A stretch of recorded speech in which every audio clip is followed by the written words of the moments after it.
Sveiki. Taigi norėčiau paaiškinti uždavinį apie šachmatus. Nuo kogi dabar reikėtų pradėti aiškinti šitą uždavinį?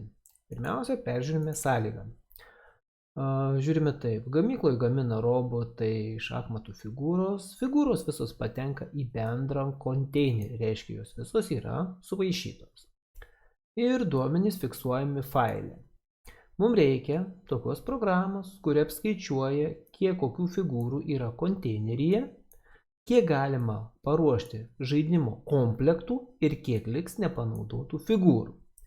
Pilnam vienam komplektui, dauguma matė tikrai šachmatus, reikia iš viso 16 pėstininkų, 4 bokštų, 4 žirgų, 4 rikių, 2 valdovių ir 2 karalių.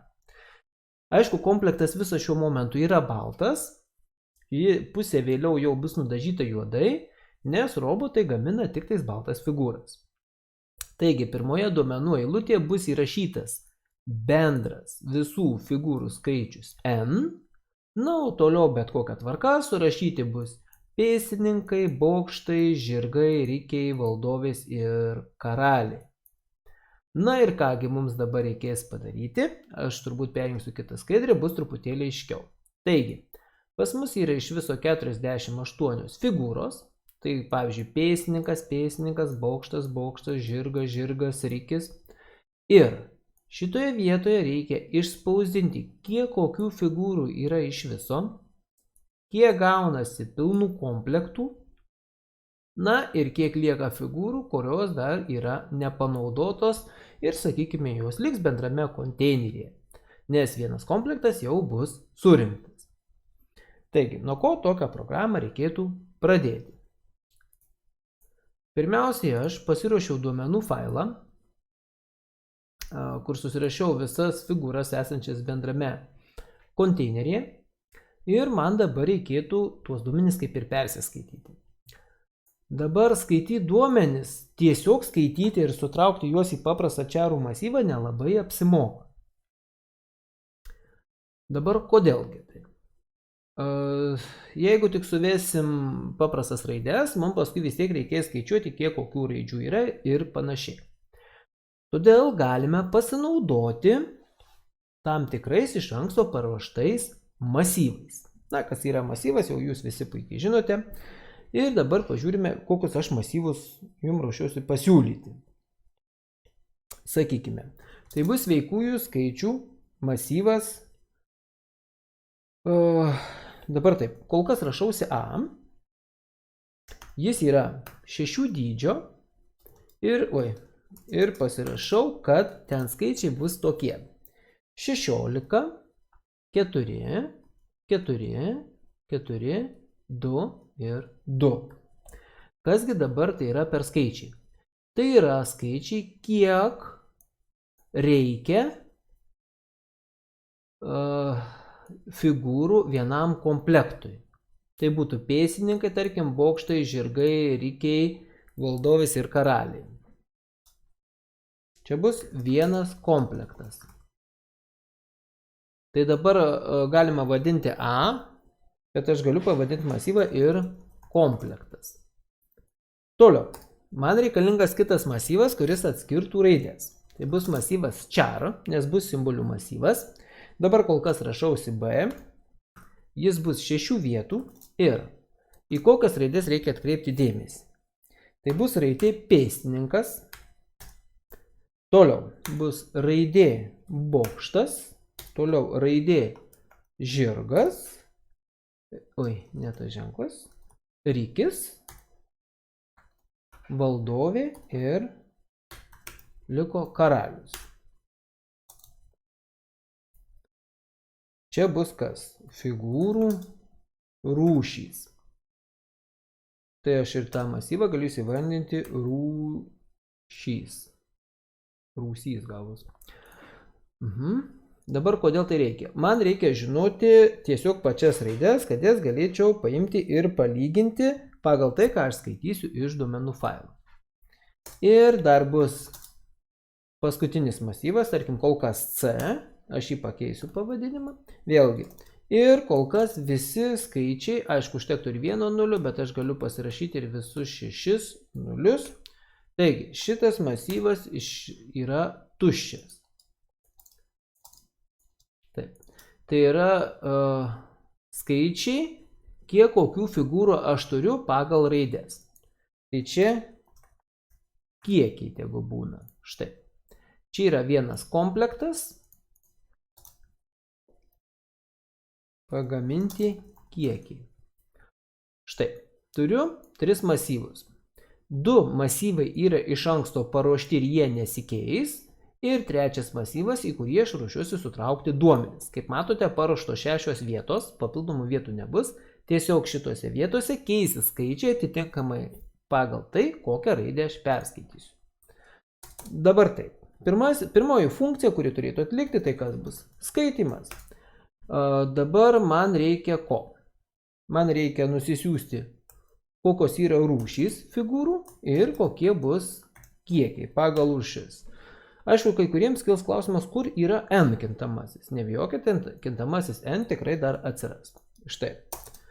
Turiu skaitimas, tai aišku bus void tipo funkcija, kuri per savo vardą nieko negrąžina. Čia bus char masyvas, o čia bus int masyvas. Kad masyvas matome iš lauštinių skliaustų, aišku, juose dydžių nurodyti nereikia. Kadangi pas mane darbas vyks iš failo, įrašysiu į failą, tai įsiterpiu papildomą include f streamą. Gerai. Dabar funkcija bus tik skaitimui. Taip, tai iškopijuosiu pačią funkciją. Ir dabar ką mano šita funkcija darys. Taigi, pirmiausiai, ką reikia padaryti, susikurti kintamai n, nes man reikia žinoti, kiek figūrų. N bus reikalingas tik laikinai, kol skaitysiu duomenis, toliau jis man nebebus reikalingas. Nes aš masyvę pildysiu tik 6 skaičius konkrečius. Taip, dabar pasiruošiu failą skaitimui, fd, adresas u1.txt, endlinas, taip. Iš failo perskaitau n ir primenu, visada reikia pasitikrinti, ar tikrai jį perskaitau ir iš failo matau. Taip, čia f, taip, suklydau truputėlį.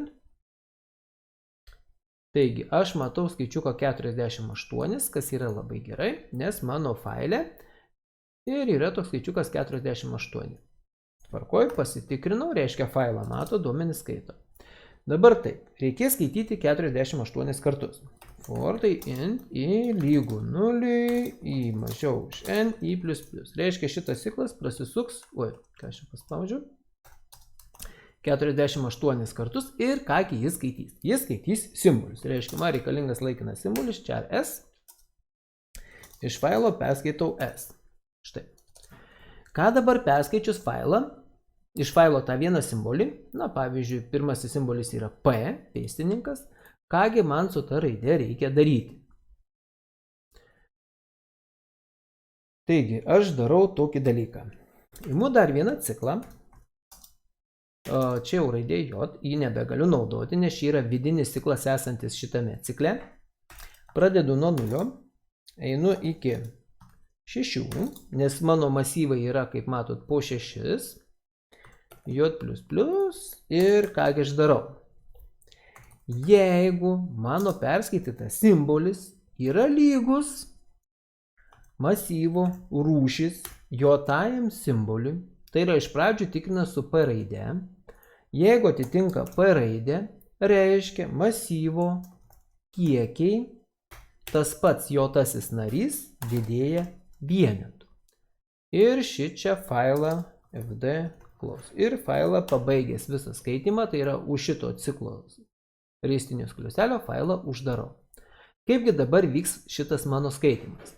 Perskaitau bet kokį simbolį, jis tikrina, ar tai yra P raidė. Jeigu P raidė, šitas skaičius didėja vienetu. Jeigu tai B raidė, šitas skaičius didėja vienetu. Jeigu tai Z raidė, šitas skaičius didėja vienetu.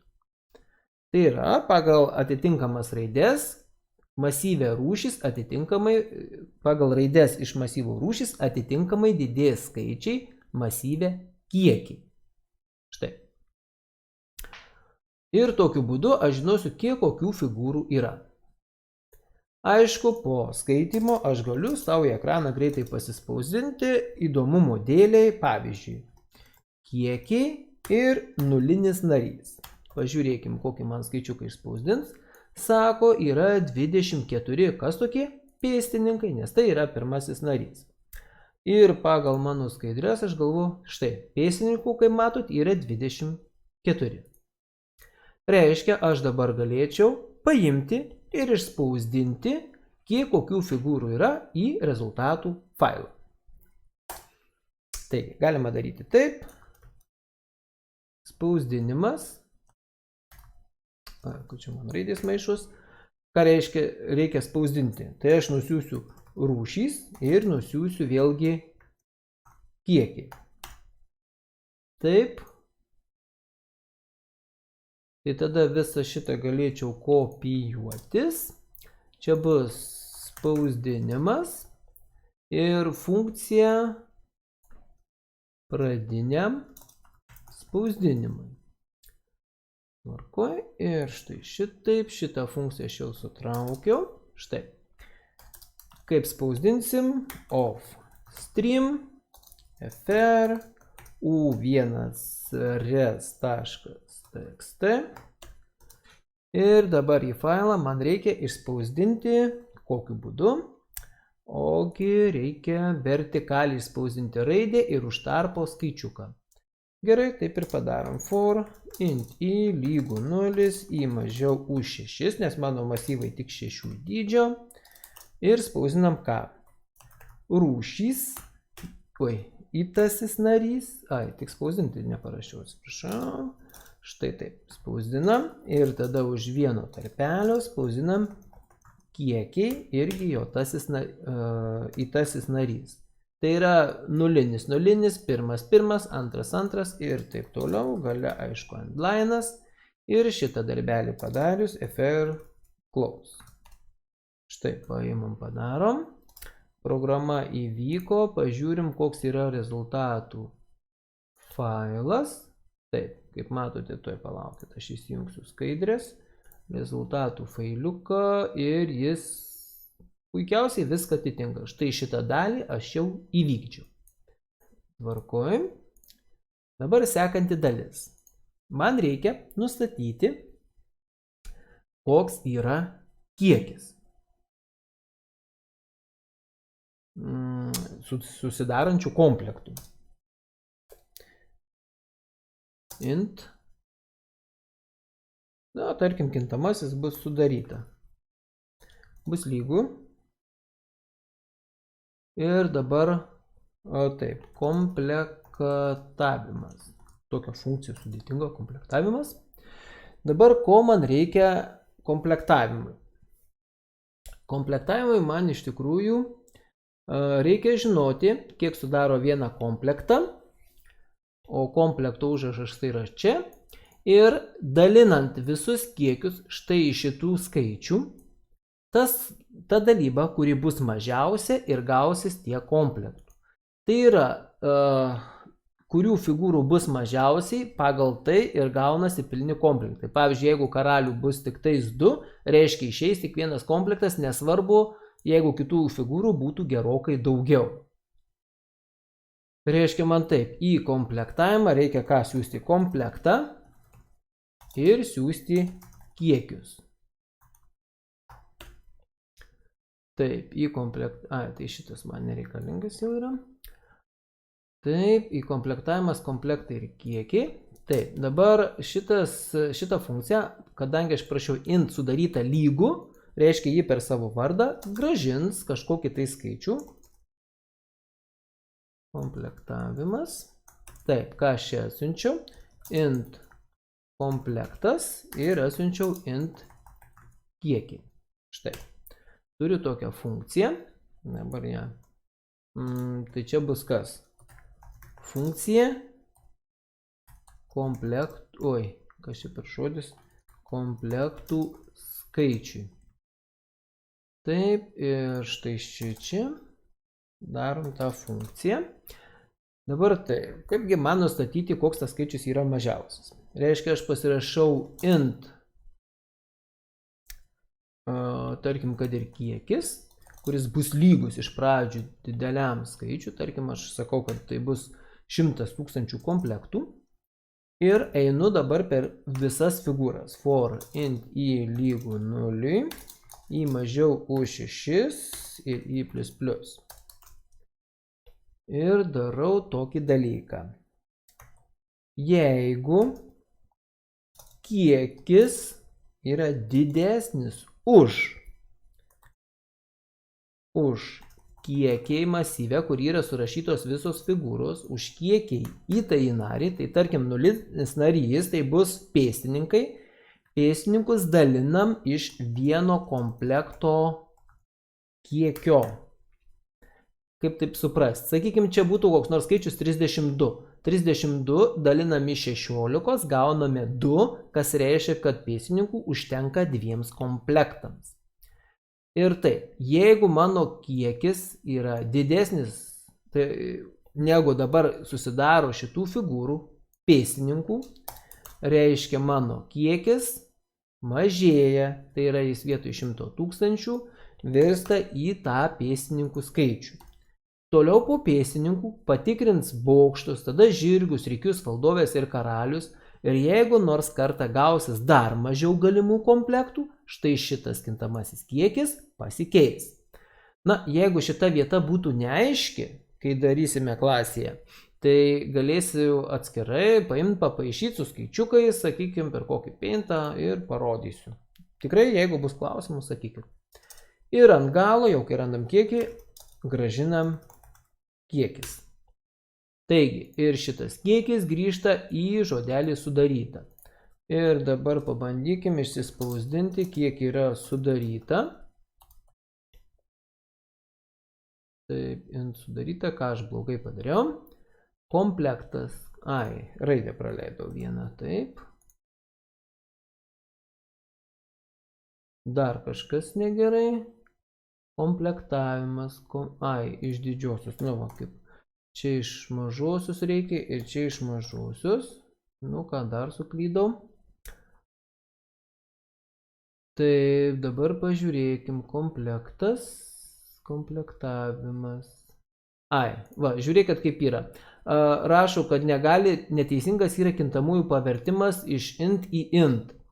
Ką tai reiškia? Tai reiškia, kad čia nurodžiau sveiką į skaičių, nors iš tikrųjų atsiunčiau ką? Ogi masyvą. Dėl to tokią klaidą ir parodė. Štai ir man išmeta atsakymą. Vienetas reiškia išeina sudaryti vieną komplektą. Ir dabar ant galo man reikia ką padaryti? Išspausdinti rezultato spausdinimas. Taigi, rezultato spausdinimui man reikės kiek komplektų sudaryta, vėl rūšys ir kiekiai, kiek dar ten liks tų figūrų. Tai šitas man kaip ir tinka, reiškia šitą funkciją aš galiu pavadinimą kopijuotis. Dabar pavadinimas bus rezultatų spausdinimas, funkcija rezultatų spausdinimui. Ir dabar paimu pačią funkciją, kažkiek tos funkcijos būtų galima panaudoti iš praeitos funkcijos, pavyzdžiui, spausdinimo, štai šios funkcijos. Ir aš galiu iš tikrųjų visą funkciją nusikopijuoti, ir tuoj parodysiu, kaip man tai pravers. Vėlgi darau offstream, fr, vėlgi kreipiuosi į tą patį failą, bet pirmojo spausdinimo momentu man reikėjo, kad visi duomenys išsivalytų, o dabar reikia, kad šitas spausdinimas tik papildytų failą. Dėl to už adreso failo dedu kablelį ir rašau ios app. Reiškia, šiuo atveju failas bus neištrintas, tai yra duomenys neišvalyti, bet jis bus papildytas. Kągi man į failą reikia išspausdinti? Man reikia išspausdinti, taip, čia truputėlį klaidelį žiūriu, čia irgi klaidelį, ašgi neparašiau, int sudaryta kintamojo ir šičia irgi trūksta int sudaryta. Pirmiausiai į failą aš spausdinu žodelį sudaryta. Tai man dabar taip, iš tikrųjų aš galiu paimti, paleisti, dar čia ne viskas pabaigta. Štai ši čia programa pasileido, nieko nerašo, kas yra labai gerai. Ir dabar pažiūrim rezultatų failą. Rezultatų failas išspausdina pirmuosius duomenis, tai yra pirmoji funkcija, tada spausdina kiek yra komplektų ir vėl išspausdina visas figūras. Man netinka tas variantas, kad spausdina figūras, man turi likti tik tais tos figūros, kurios neįėjo į komplektus. Pavadinimai jų rūšys, viskas labai gerai, taip ir turi spausdinti rūšys, bet kiekiai yra negerai. Vis dėlto kiek tų figūrų sumažės, o figūrų iš tikrųjų sumažės tiek, kiek buvo sudaryta komplektų. Tai yra, tos figūros atkris. Taip, kaip dabar mažėja kiekis? Dabar man atrodo, kad aš būsiu dar padaręs klaidą, neatsiuntęs dar vieno papildomo masyvo. Tai yra, kiek susidaro šitų narių. Reiškia, aš kreipdamasis į paskutinį spausdinimą, tarp kitko turiu dar nusiųsti ir vieno komplekto sandarą. Komplektas. Šičia reikia rašyti, tai bus int komplektas masyvas. Nes man kitaip neįs paskaičiuoti liukučio. Ir šičia štai taip, int komplektas. Gerai, dabar kam aš tą komplektą atsisiunčiau? Reiškia taip, pavadinimas spausdina gerai, bet patį kiekį išspausdina negerai. Šitas kiekis turi sumažėti tiek komplektų, kiek aš susidariau. Komplektų yra žodis sudaryta, reiškia taip yra. Iš visų figūrų kiekio, pavyzdžiui, pėstininkų, reikia atimti sudarytų komplektų kiekį padaugintą iš to komplekto. Nu, tai pavyzdžiui, sakykime, jeigu sudarytas vienas komplektas, tai iš kiekių reikia atimti 16 pėstininkų. Jeigu būtų 2 komplektai sudaryti, reiktų atimti 32 pėstininkus. Tai tarkim, jeigu vienas komplektas, tai būtų ten šitoje vietoje vienetas kart komplektas įtasis narys. Tai reiškia taip, kai šitas masyvas užpildytas, iš pėstininkų atima 16 kart 1, iš bokštų atima 4 kart 1, iš žirgų 4 kart 1 ir taip toliau. Ir dabar pabandau paleisti programą, čia viskas kol kas gerai, atsidarau rezultatų failą ir dabar tuoj pažiūrim skaidrės ir mano rezultatų failas. Ar jis atitinka 830311. Štai tiek figūrų liko. Žirgai buvo sunaudoti visi, tarp kitko, neliko nei vieno žirgo. Tvarkoj. Ir man atrodo, aš palikau tik vieną smulkiną, gal ir ne... Ai ne, failą uždariau, galvojau, kad neuždariau failą. Viskas, šitas uždavinukas jau yra atliktas. Tai yra 4 funkcijos, skaitau duomenis, spausdinu pradinius perskaitytus duomenis, suskaičiuoju komplektus, išspausdinu komplektus ir figūrų likutį. Kaip matote, geriausia yra duomenis pasiruošti taip pradžioje, kad paskui lengva būtų su jais dirbti. Jeigu ką, klasėje šitą uždavinį dar papildomai aptarsim. Iki.